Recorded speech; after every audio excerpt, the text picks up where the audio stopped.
ವಾರ್ಗೆ big twist ಸಿಗ್ತಾ ಇದೆ. ನಮ್ ಹೀರೋ ನಮ್ ಬಾಸ್ ಅನ್ನುವಂತಹ ಅಭಿಮಾನಿಗಳು ಈ ಸ್ಟೋರಿಯನ್ನ ನೋಡ್ಲೇಬೇಕು.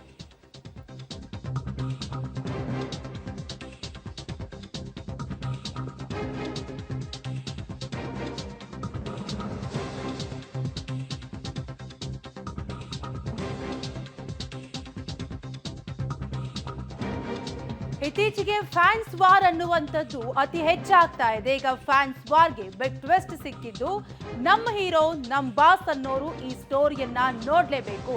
ಇದನ್ನ ಕಿಚ್ಚ ಸುದೀಪ್ ಫ್ಯಾನ್ಸ್ ನೋಡ್ಲೇಬೇಕು. ಇದನ್ನ ದರ್ಶನ್ ಫ್ಯಾನ್ಸ್ ಕೂಡ ನೋಡ್ಲೇಬೇಕು. ಈ ಸ್ಟೋರಿಯನ್ನ ಮಿಸ್ ಮಾಡ್ಕೊಂಡ್ರೆ ನಿಮ್ಗೆ ಕಷ್ಟ. ನಿಮ್ಮ ಪಬ್ಲಿಕ್ ಟಿವಿಯಲ್ಲಿ ಎಕ್ಸ್ಕ್ಲೂಸಿವ್ ಸುದ್ದಿ.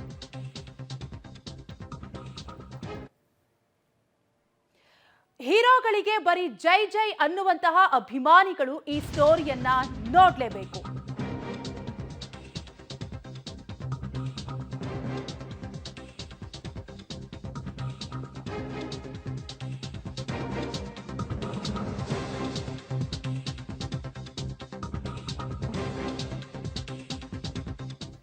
ಹೀರೋಗಳಿಗೆ ಬರೀ ಜೈ ಜೈ ಅನ್ನೋದ್ರಲ್ಲಿ ಮುಳುಗಬೇಡಿ. ಜೈ ಜೈ ಅಂತಿದ್ರೆ ನೀವು ಉದ್ಧಾರ ಆಗೋದು ಯಾವಾಗ? ನೀವು ತೋರಿಸುತ್ತಿರುವ ಪ್ರೀತಿ ಬಗ್ಗೆ ನನಗೆ ಖುಷಿ ಇದೆ, ಆದ್ರೆ ಸಿನಿಮಾ ನೋಡೋವರೆಗೂ ನಿಮ್ಮ ಅಭಿಮಾನ ಇರ್ಲಿ, ಅಷ್ಟೇ ಸಾಕು.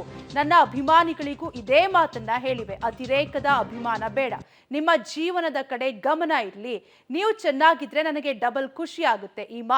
ಈ ಮಾತನ್ನ ನಟ ಅಜಿತ್ ಕುಮಾರ್ ಹೇಳಿದ್ದು ನಟ ವಿಜಯ್ ಫ್ಯಾನ್ಸ್, ನಟ ಅಜಿತ್ ಫ್ಯಾನ್ಸ್ ಉದ್ದೇಶಿಸಿ ಮಾತನಾಡಿದ್ದಾರೆ. ಇನ್ನು ಮೊನ್ನೆ ಅಷ್ಟೇ ನಟ ಕಿಚ್ಚ ಸುದೀಪ್ ಮತ್ತೆ ದರ್ಶನ್ ಫ್ಯಾನ್ಸ್ ನಡುವೆ ಇಲ್ಲದ ಕಾರಣಕ್ಕೆ ಸೋಷಿಯಲ್ ಮೀಡಿಯಾದಲ್ಲಿ ದೊಡ್ಡ ಮಟ್ಟದ ವಾರ್ ಕೂಡ ನಡೆದಿತ್ತು.